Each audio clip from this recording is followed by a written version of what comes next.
Good morning. Good morning. Well, good morning. It's 11 a.m. Today is Monday, November 14th, 11 a.m. Eastern Time. Thank you. Thank you so much for being here and welcome to this week's Duchenne Method Q&A, live Q&A, where I attempt to demystify the mind-body connection for you to achieve optimal health and also so that you might use these tools in your own life. This morning, I'm inviting you into our sacred circle of creation right here via StreamYard. And we're here to acknowledge, we're here to engage, we're here to support one another. So I designed this type of circle of creation via live stream so that you might be able to participate in what we're doing. And so the way for you to do that, if you are on, let's see, if you are on my Duchenne Method Facebook group page, you can sign in via StreamYard. And when you sign in via StreamYard, what happens is that I get to see your comments. So if you're here and you can comment and say, hey, good morning, Anne-Marie, let me know who you are. Let me know that you're here, because that's the idea with creating this format, is that you and I get to communicate, we get to share, and you get to ask questions live about the topic that we are discussing today, which today is all about how your identity is linked to your health. And so let me start by answering what I mean by that. How is your identity linked to your health? Well, your identity is related to your ego. It's what you show up as in terms of your name, in terms of your gender, in terms of how you relate to your gender, and who you have created yourself to be, right? As your identity. I consider myself a woman. My cultural heritage is French Quebecoise. I speak a few languages. I am a Hello Work structural integration practitioner. I'm a mind body alignment specialist and coach. So these are all characterizations. These are all words that describe who I am as my identity. And what I wanted to explore with you today is how your relationship to who you are in the world affects your health. For example, hey, good morning. Welcome, welcome. I'm so happy to see you here. Say hello in the chat, in the comment. Let me know that you're here. I would love to see a little good morning from you guys. It's always nice because we get to interact with one another in that way. How is your identity linked to your health? For example, I consider myself to be a healthy person. I consider myself to demonstrate a healthy presentation to the world. That is my relationship to my identity. Hey, good morning, Sophia. Nice to have you here. Wonderful. Thank you for saying hi. So, back to my identity. I'm just checking here what other messages are coming in. Good morning. Thank you. So, if you're someone who identifies as relatively healthy, if your language, if your internal dialogue tends to be one of positivity, tends to be one that says, overall, I love myself, I appreciate my body. If I am injured for any reason, I know to take care of my body and to slow down the activity for a while. These are all ways that you communicate with your body from your perception of your identity. Essentially, I talked about this a few weeks ago, maybe a few months ago. I talked about the idea of neutrality. When we find ourselves in a neutral space, we're kind of released from our identity. In this case, depending on how you show up in the world, this or excuse me, depending on your relationship with your identity, whether you're male, female, what cultural heritage, your height, your stature, your job, what you do in life also has a big part to do with how you identify. All of these components have a relationship to how you show up in the world. So if you were a Pilates instructor and you had a really hard time connecting to your body, or if you had a poor vision of yourself as a Pilates instructor, it's possible that you would take on that image, that stance, that posture in your body. For example, very simply, if you're someone who tends to see the glass half empty, if you have a tendency to feel compressed or depressed in your life, you might either show up as someone who looks more depressed or compressed, or you might be someone who overcompensates in their presentation to not show that you're feeling a certain way. Does that make sense? So, hey, hi, Sabi. Good morning. Thank you for being here. Wonderful to have you here. So, this is super important in my experience as a practitioner, because sometimes, depending on how we identify with either a physiological dis-ease or discomfort, we either take it on in our postural alignment, or we overcompensate by trying to hide it. And why both of those might not be optimal for you as you move through life, as you age, is that if you take on either of those postural alignments, postures in your body, you're going to the extremes. You're either going to show up as compressed, or, if you're really shy, if it's hard for you to be in social environments, you might go inwards. You might make yourself smaller, or you might go to the other extreme and pump yourself up to hide the fact that you're shy or uncomfortable or socially awkward. Most of us are socially awkward, if we're honest. It's always a little bit awkward to be in social environments until usually somebody, or we start to relax if we're having a glass of wine or if we start to drink. And then another identity arises when we're under the influence of either alcohol or whatever type of, I don't know if I'm going to call marijuana a drug anymore, but anything that would enhance our neutrality, our space of being in authentic space with ourselves. I'm just checking in with my other streams. Good morning. Good morning. Hey, Christine is here. Thank you. Good morning, Christine. It's lovely to have you here. Welcome. So, actually, Christine, thank you. You're reminding me to share this morning that I was just at a public speaking seminar for a few days. I go there as a teaching fellow. And hey, good morning, Michelle. Thank you for being here. Wonderful to have you. And so I was working with public speakers. And for public speakers, our presence, how we show up on stage, our capacity to be natural, our capacity to want to deliver our message with precision, with an open heart, with connecting with our audience. It's super, super important to be grounded and on some level to integrate a sense of neutrality. And what I mean by that is that we are not being pushed around by any emotional reactions that might show up in the present moment.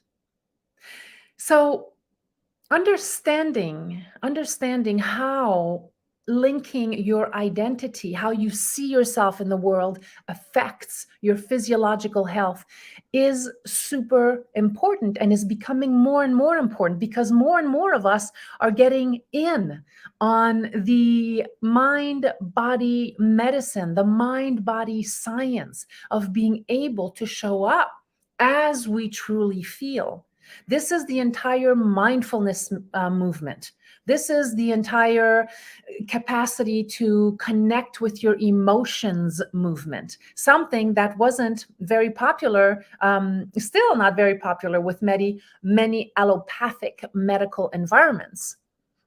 So how many times do you go to your doctor? How many of you will go for your, any doctor checkup?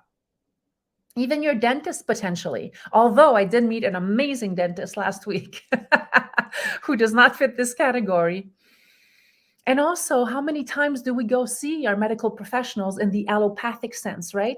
In a medical environment where you literally have 15, 20 minutes with your doctor. They don't really make eye contact. They don't really connect with you on a deeper level. And I'm generalizing. I know that it's not all doctors. And for many still in our healthcare system, it is terribly broken because we don't make the time to connect with one another. So already now you have a relationship to your identity, who you are, your name, how you look, your cultural heritage, where you come from, the environment in which you were brought up. You have this kind of package, right? You have this disposition of who we believe we are in relationship to how we feel, which means if you are someone who was brought up being congratulated, being supported in your life, you will tend to have a heightened level of conversation with yourself. Your internal dialogue will tend to be kinder, more compassionate. And we are far in between those of us who actually have that type of conversation. And to be honest about that, it's not so much that we don't have the conversation, it's that there are moments we go in and out of having those conversations. And it's constantly a personal renewal, a personal choice to renew the type of conversation that we are having in our minds, in our heads. And that links, there's a correlation between what you're saying to yourself, how you are feeling about yourself, and how you present yourself to the world. That's the presentation style of it. Then something occurs on a much deeper physiological level. And so it has been now proven, it's scientifically proven, a lot of you have heard and seen this, that if we have a disconnection with our emotions, if we try to avoid or suppress how we are feeling, most of the time, in my experience, in my own practice, this will show up in the organs. This will show up in your digestive tract. This will show up as acid reflux. This will show up as constipation. This will show up as heart murmurs.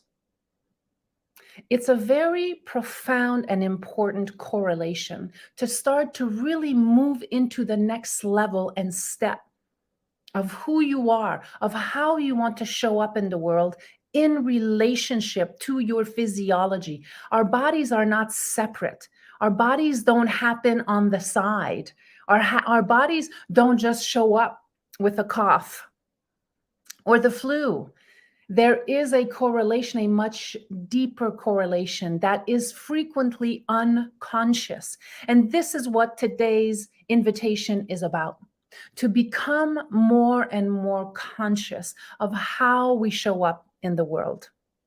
And many of you who are here with me this morning, actually all of you who are here with me this morning, you already get this, right? I know that I'm preaching to the choir. I get that because you are already embodied. You are already people, human beings who are into their human becoming, who are hungry for this knowledge, who want to become better. And so therefore, you'll tend to show up at groups like this, because you want to stay connected with one another. You want to be in relationship with one another and continue on your path to mind-body alignment.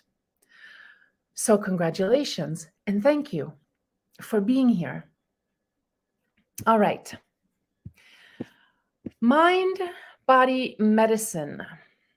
Mind-body medicine uses the processes of the mind to influence the health of the body.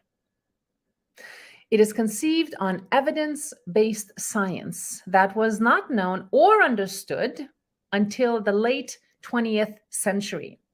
So we are connecting here at how early this realization, this connection has been made. This is all very recent. Understanding the history, and I like to say her story and evolution of mind-body medicine takes us all on an incredible journey of intrigue, power, and politics. Absolutely, in the medical world, it is related, is correlated to power and politics within that scientific community. It's also integrated in religious groups. You've heard of instant spontaneous healings that happen in healing religious groups. It's also established in institutions who have varied levels of interests in the mind-body medicine approach. If we go back to the 4th century BC, 4th century before Christ, Hippocrates, who recognized the moral and spiritual aspects of healing, believed that treatment could occur only with consideration of attitude, environmental influences, and natural remedies. Today, we're also going to integrate the relationship with emotions, with trauma, which we all have. I think my perspective now has changed a little bit on trauma. What I understand now as part of this human process is that we are all traumatized simply by being born. And what I mean by that is we're coming from a very safe, warm, developmental stage into the mother's womb. And I want to be mindful when I say safe, because it's not always safe to develop embryologically in our mother's wombs. It depends on your mother's environment. Where was she? How was she feeling? How was she supported or not? So already we can identify a trauma to development, embryological development in your body. And that means that in our tissues, we already have some level of trauma. Now, even though that might be true, what is also true is that now that we have this relationship with mind-body medicine, mind-body spiritual emotional alignment, we know, again, scientifically, it's been proven through epigenetics that we can actually reformat our neural pathways, that we can actually evolve into healthier human beings as we age, which was not what people were thinking as of very recently. Aging only equaled to getting more tired, getting sick, losing your postural alignment, being in pain. So all of this is very, very recent. So it's important to remember that, because if you're of the mindset, and this happens, if you're in the mindset that getting older is harder, if that's your belief system, if you're anchored in that belief system, what do you think will happen? Actually, not what you think, but what do you see happening? We all see what's happening around us. So if our mindset is really linked, connected, attached to the fact that getting older is harder, I know that if I believe that, I'm going to show up that way in life. Life is going to be harder. And I'm not saying that getting older is a lot of fun. No, in some ways, yes. I mean, you can't fight the reality of your physiology, of your physicality, although you can make a huge difference in the quality of your life by how you are thinking around the aging process.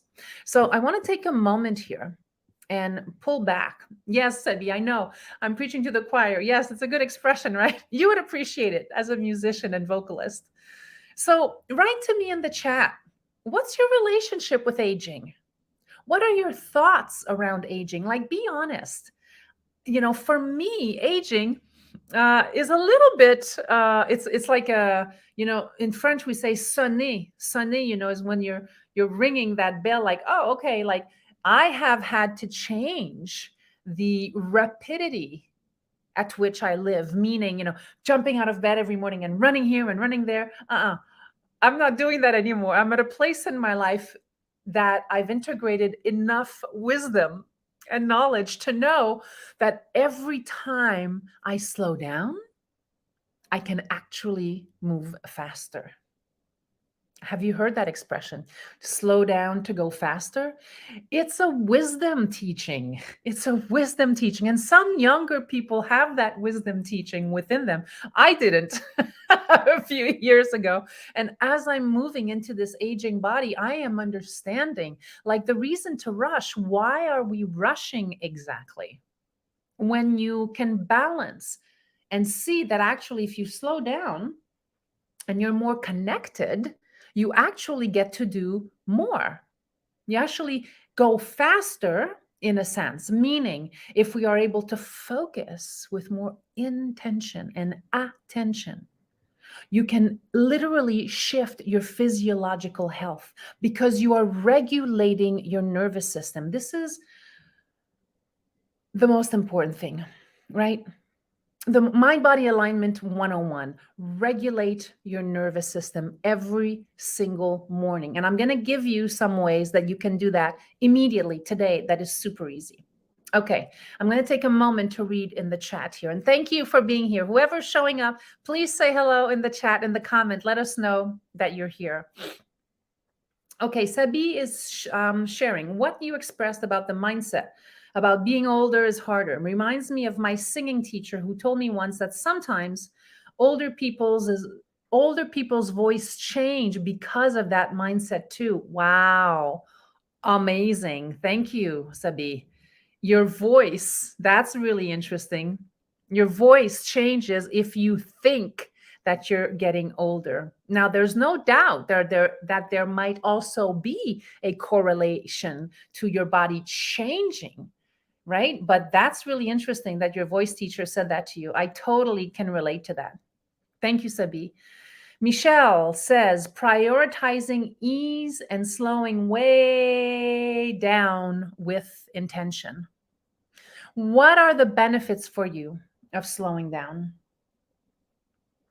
What are the benefits for you of slowing down? Write it in the chat. What benefits are you gaining from slowing down? Because here's the trick. Here's one of the tips I want to share with you. By slowing down, you are actually cultivating more youth. You're cultivating more youthful energy. Why? Because you're more focused. And when we're more focused, we get to exert energy in the direction that we want. I'll give you an example. Whenever you are troubled, whenever you are worried about something, that worry, that trouble moves into your energetic sphere. First of all, energetic sphere. Then it moves through your body, and that takes energy.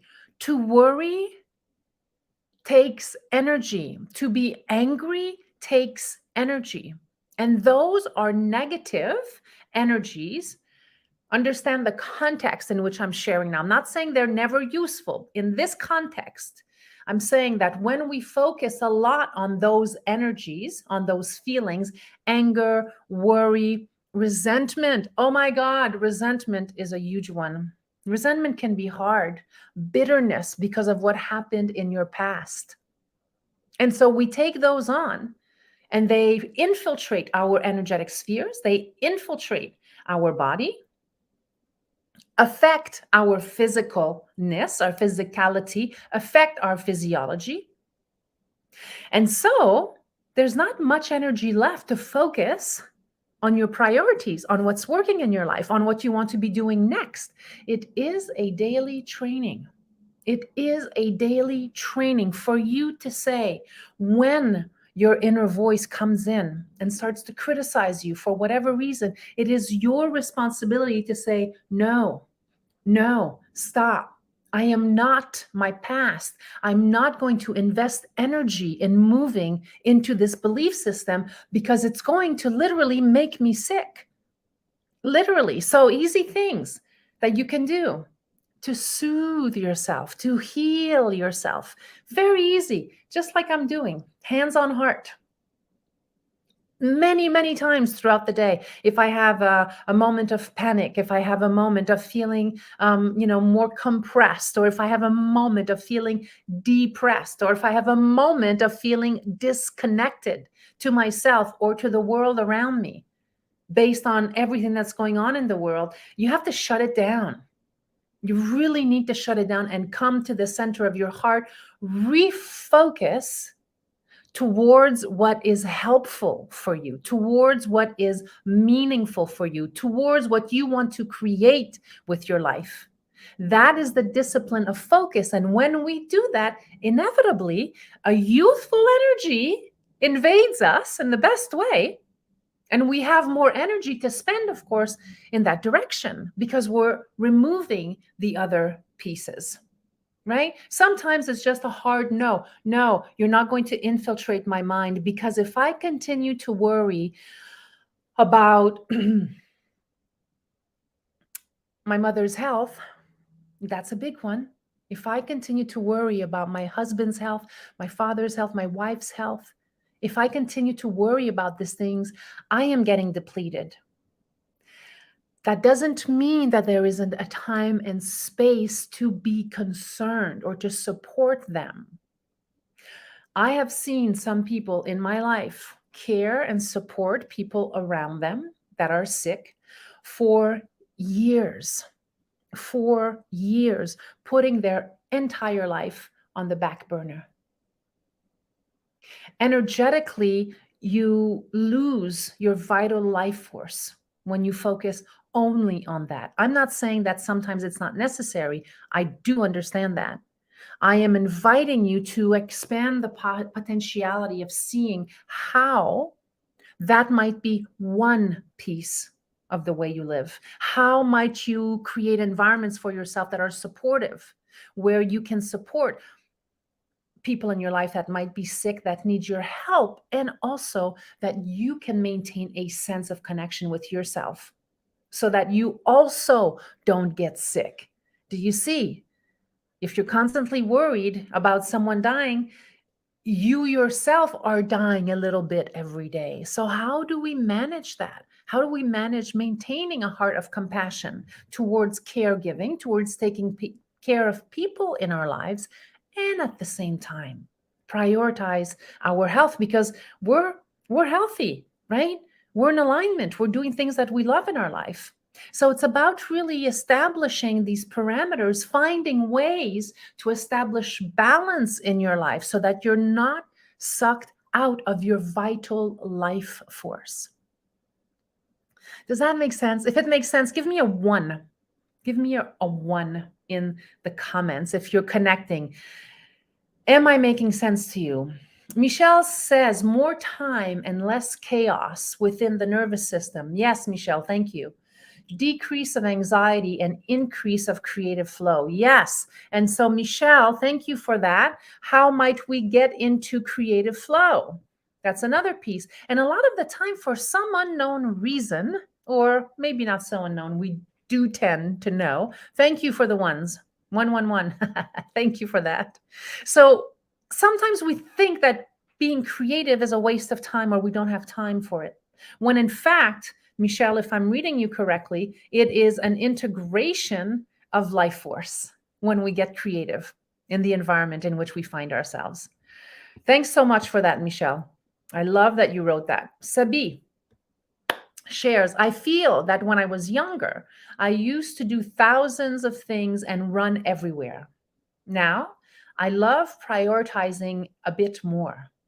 Even in my way to learn music, I wanted to learn everything. Now, I feel more fulfilled in being more patient and expressing one thing at a time.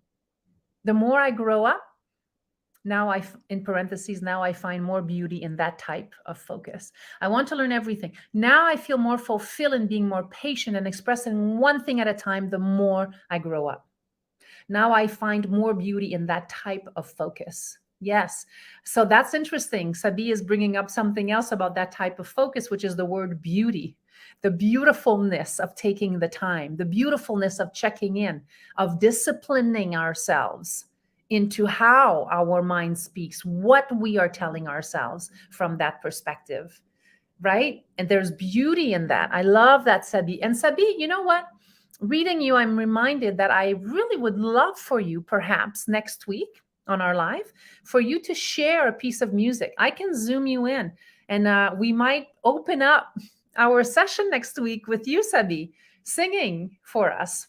So let me know if you're interested in doing that. I would love to have you open our session up with your voice. Sabi is extremely talented vocalist and musician. She is also a graduate of the Creative Leadership Coaching Program with Art of Alignment that we did last year. So Sabi, let me know if you're interested, and we will integrate you so that you might bring your beautiful voice and song to our circle. Christine says, creating room for insight. Creating room for insight. And yes, slowing down is part of the fountain of youth for me. When I slow down, my eyes soften, my shoulders relax. I am more open, accepting, and feel self-supported. I no longer rush. It diminishes my light. I don't serve well from a place of rushing. Beautiful, Christine. I love that. Creating room for insight, Christine. Yes. And creating room for insight. I don't know what that looks like for you, and you're welcome to share. I'd love to know how you create room for insight. For me, creating room for insight means I sit, I contemplate.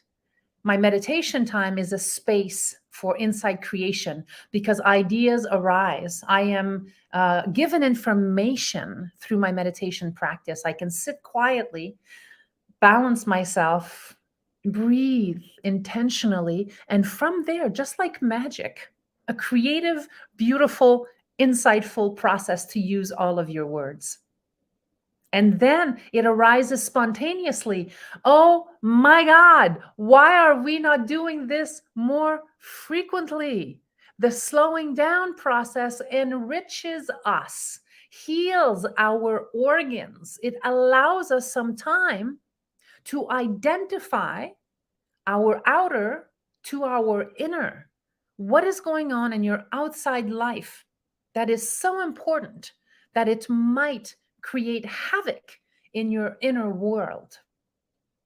And you know, a beautiful thing about getting older, by the way, for me, about aging, is that there are these sprinkles of wisdom that are coming about.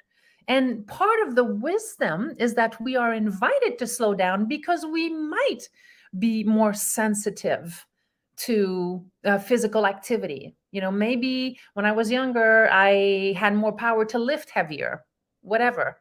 Now I'm more mindful about it because I want my joints to be healthy and live much longer. So I'll take glucosamine as a supplement. I'll make sure to gently stretch my body every single morning, right? So all of these techniques, you all know about these. How much of it are you fully integrating? Because all of you here are teachers. Sophia also, Sophia, are you in Italy, my friend? I wonder if you're in Italy right now or if you are in the United States. Let me know where you are, Sophia. Michelle also wrote, it's a healing modality for life force. Yes, slowing down is what I'm thinking. Or no, I think you're saying creativity is a healing modality for life force. 100%. I totally agree. And yes, you are in Italy. Awesome, Sophia. I'm so glad you're here. Okay. Emotional health and feelings. So let's start here for a moment, okay? Emotional health allows people, emotional health, emotional intelligence allows for us to recognize, understand, and successfully handle our feelings. And that's super important. When we are out of touch with our emotions and feelings, this is when dysregulation of the nervous system occurs. It gives people the ability to navigate the normal stresses and challenges of life in a way that is healthy and productive.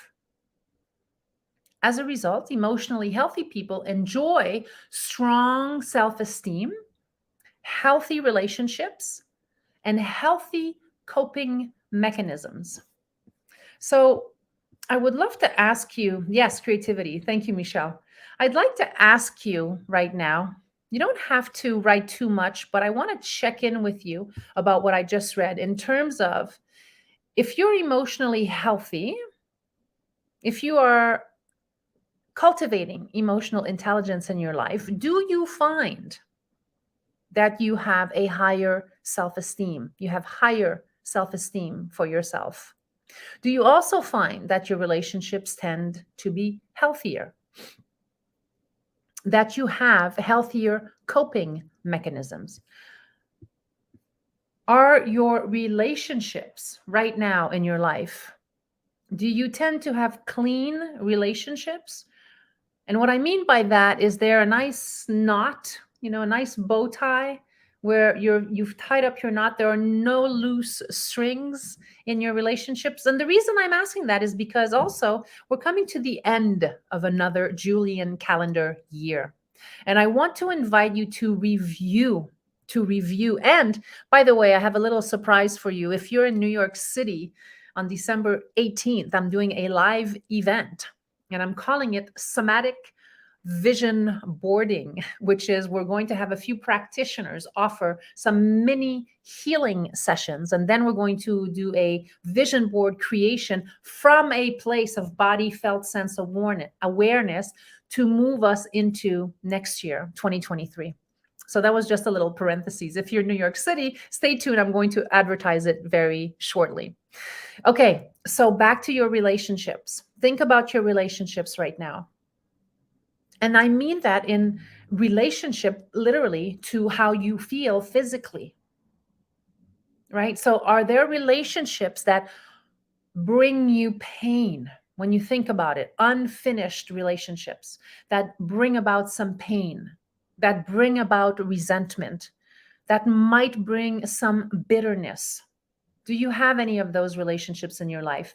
You don't have to tell me more about it if you're not comfortable, just yes or no. Maybe you have some that are left unresolved. Michelle writes, increasing my emotional wellness has come with a bit of heartache with releasing some relationship. But through that, I feel less constricted. How many of you have had heartache from having to eliminate some relationships in your life? Or if not eliminate, you have to breathe them out, right? At some point through our own personal evolution, it's not that we want to cut people out, although after a while, if there are too many people with negative feedback, with negative energy, just even energy, they don't even have to say much, but you can feel the heaviness in their energetic sphere. It's time to create some boundaries, some parameters. And that's what I mean before about focusing on your life force, on entertaining, cultivating, creating more youthful energy in your life. If you have people who are energetically draining around you, there's no way that you can balance a very healthy life force that physiologically, physically, you are super healthy. Not if you're surrounded with people who tend to be negative, who tend to look at the glass half empty. For example, the worst of all is gossip. If you have people in your life who gossip, it is up to us. It is up to us, to me, to you. I really invite you to practice this. If people gossip around you, put an end to it. Meaning, you can very mindfully invite someone into considering not gossiping simply by saying, I prefer to not talk about this person if they're not present. That's a really good way to do it. I prefer to not talk about this person or people when they're not present. I just feel it's healthier to have that type of conversation one-on-one. Gossip is the worst because if someone is gossiping about someone else, they're gossiping about you. They're gossiping about me. And it's our responsibility, I feel, as mindful communicators to really offer some insight lovingly from a compassionate space. But gossip is a part of someone's identity because sometimes people feel like if they gossip about others, it gives them more attention. Obviously, there's a need for attention. Somewhere in their system, there's a dysregulation where they have come to believe that gossiping gives them some sort of importance or certainly pulls in some attention, needy of attention. And listen, there's no blame shame around it, right? I've gossiped in my life. I've definitely gossiped. So maybe you've gossiped too. Just remember that when we do that, it's really coming from a place of our own lacking, our own lack of self love. So, gossip is a big one. So, if there's any type of gossiping going on in your life, if you have people, relationships that you feel are negative in your life, I really want to invite you to explore the possibility of releasing those and creating space. So, it's kind of like, you're breathing them out to the second or third tier of your environment. They don't have to be so close in. Breathe them out to the second tier and really focus. This is November 14th, right? The end of this year into next year. Focus maniacally on upgrading your internal language, how you communicate to yourself, so that you might heal those little pieces of you that you might even be unaware of that really need the support and the love of your voice. And that's how you will literally heal yourself. This is another scientifically proven data that we can literally heal ourselves through our hearts of compassion. And we need to bring compassion to ourselves first and foremost. And that's sometimes difficult to do. And that's okay. Just don't stop trying. Don't stop. So notice for today, for example, if there are any negative thoughts that show up in relationship to anything in your life, your work, yourself, your relationship, stop. Take a beat, right? Christine, take a beat, take a breath, and allow yourself to come up with an empowering thought. Bring your hands to your heart. Also, make yourself some hot water with lemon. Hot water with lemon helps to detoxify your body. It really helps to open your throat up. Very simple things that you can do. There's a bunch of things that you can do. Also, if you have fresh ginger, put some fresh ginger in hot water. It helps to detoxify your body. And it also helps to calm down the nervous system. Okay? So, moving right along, a few more minutes. Oh, we're almost done. Let's see. I wanted to share with you one more thing, maybe a couple more things. Emotions impact your health, right? Your identity, how you look at yourself, how you feel about yourself impacts your health. The connection between emotions and health is real. And part of that connection is the way in which your emotions impact your health. When you experience negative emotions, your body responds physically with symptoms such as high blood pressure or maybe even stomach ulcers. I have seen this in my practice. Do you have anyone in your life that has high blood pressure? They would do very well to connect to some sort of calming meditative app so that they can check in every day and have a resource for them. You have Insight Timer, you have Calm, you have a bunch of meditation apps that are very, very useful to help people in calming down their minds so that they might lower their blood pressure. The more stressful the event, the more likely it is that you or someone like you will experience physical repercussions from the strong feelings you are experiencing. So, here are a few important things that you can do as of today. The most important things, and this is because I also teach a class called The Art of Mindful Communication. And in that class, I specifically break down the importance of expressing your feelings appropriately. So in both, hey, hi, Stephanie's here. Hi, I'm joined late today, but wanted you all to know I am present. Yay. Thank you for being here, Stephanie. Appreciate you commenting. No worries. You know, this will be recorded and uploaded to my YouTube channel. But I just wanted to give you a few pointers as we end. So the art of mindful communication. How do we use expressing our emotions appropriately? Appropriately. So I want to invite you. I would love to take that class. Thank you, Michelle. They're coming in 2023. I'm setting it all up right now. So the Art of Mindful Communication is a trilogy. It's a 3-part class where I go deep into developing, understanding, and giving you the actual language to develop a mindful communication pattern. And so part of what I wanted to give you at the end here, we're almost towards the end, is that learning to express your feelings appropriately is a healing mechanism to your body. It is a healing physiological mechanism. And you know that this is true.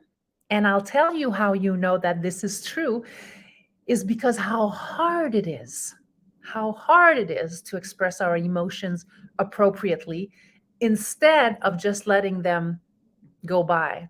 Little kind of white lies by omission, by not saying that, hey, I really hear what you're saying. And that kind of jarred me a little bit. So I'm going to take a moment to think about this and get back to you. It's the same thing with gossip. Remember, I was talking about gossip earlier. Whenever we gossip, that has a physiological affectation to our body. Somewhere on our body, something cringes up, or your connective tissue dries up. This is what I specialize in, right? Hydrating your connective tissue through proper structural alignment by processing emotion through the body. And I'm doing this with you here without the body work, but essentially it's the same idea, right? That's why I coined the Duchenne method: acknowledge, engage, support. At every part of these, it's so important for us to move into appropriately expressing our feelings, especially at this time of year where you might be finding yourself with your family environment. Now, you know that coming from your heart of compassion, you know that coming from a place of softening the corners of your language will help in how you can express yourself appropriately, especially when it's hard, especially when someone triggers you. That's the whole course on the art of mindful communication. For today, however, these tools, very simply, if you are not drinking hot water with lemon every morning, try it. Take a moment.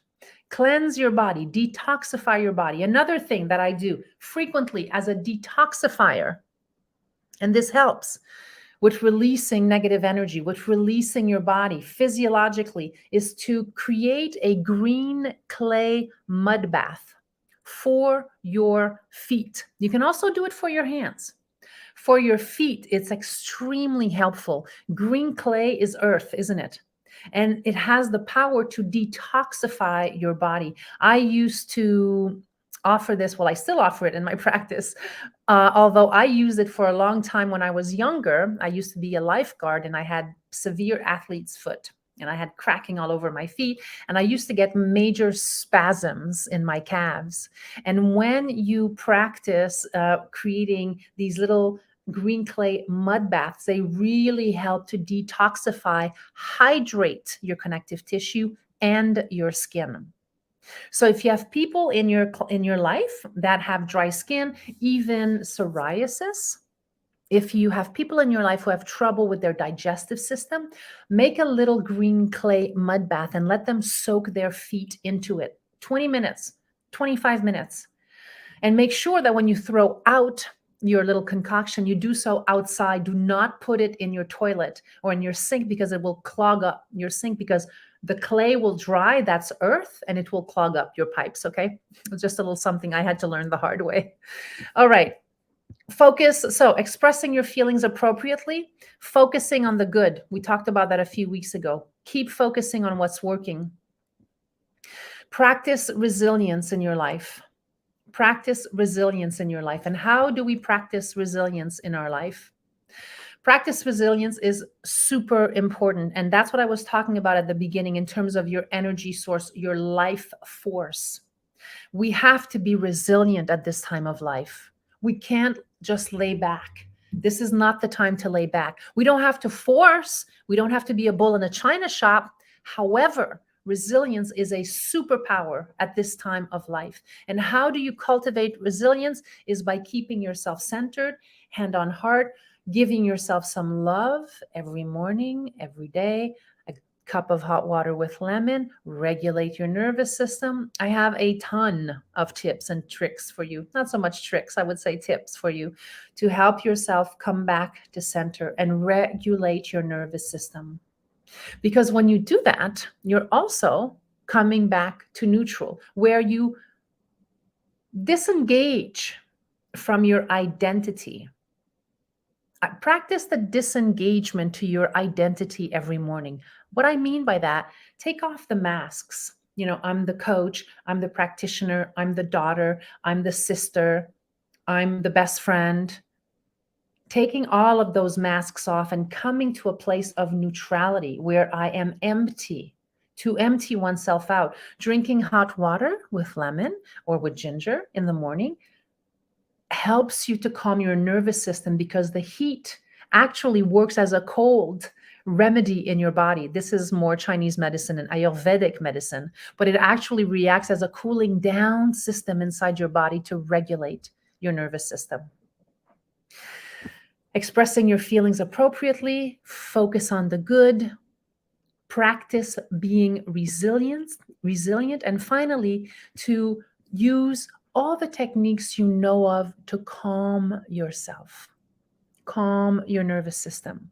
Every night before I go to bed, I listen to some sort of calming meditation, or I'll listen to yoga nidra, or I'll listen to calming music, so that in the morning I am fully revived. And I do the same thing. The first thing I do when I wake up is I do a meditation just to ground myself. Okay? All right. Our time is up for this week. Has this been helpful to you, useful to you? Give me a little thumbs up in the comments if this has been helpful. Now, as I said before, if you're in New York City, I have planning a live event on Sunday, December 18th, where we are doing a somatic visioning board day and afternoon, where we will have a few different practitioners that will be with me offering some mini healing sessions. And we're going to create a somatic vision board, meaning how we want to move into the new year from a place of mind-body alignment, from a place of health. And this is going to be offered to you first, all of you who are either in the Duchenne Method Facebook group page or my client. I'm going to put it out to you first and foremost. It's going to be a limited, exclusive amount of space. Clearly, I can't do this for 200 people this time around, so it's going to be a smaller group of people. So be ready to join us. I would love to have you. If you're in New York, December 18th, just bookmark that, and I'll give you some more information coming up really soon. Thank you. Oh, thank you, Sophie. I'm so glad you were here. I do this every Monday, as you know, from 11 to 12. Then I upload them to the Duchenne Method Facebook group page. I put it on YouTube. I'm starting to live stream also on Instagram. That's starting in a few weeks, where I will do a second live stream on Instagram every week to offer some insight, to offer some support. And if you have any questions, this is really super helpful to me. If whatever I said has been helpful, awesome. If you have questions you want more answers to, or you're not sure, or you want to offer some insight, please send me your questions. You can send them through my website. Make sure you sign up for my newsletter. I offer a video newsletter every week with a little bit of information about the following Monday's topic. So sign up for my newsletter. Please, if you have any questions, let me know, because this really helps me to focus on what you want. What do you want to talk about? What do you want to hear about? What are some things that I might not be bringing up as a topic that interests you, that you want to explore? Your feedback is super helpful. That's how I build my classes. So thank you. I appreciate you. I love you all. Have a wonderful, wonderful, what's today? Today's Monday. Have a wonderful week. Enjoy yourselves wherever you are. Stay healthy. Stay grounded. Know that you are not alone. You are never alone. You have resources around you. You have this group. You have me. Never isolate to a place where you are disconnected and feeling out of touch. And if you know someone that you think might benefit from this, invite them to the Duchenne Method Facebook group page. They have to request to join, and then I send them a little invitation note saying, hey, hi, how are you? Why do you want to join this group? And then they're invited in the group. So if you have people that you think might benefit from this, please invite them. Thank you. Many, many blessings to you all. I love you, and I will see you next week. Bye.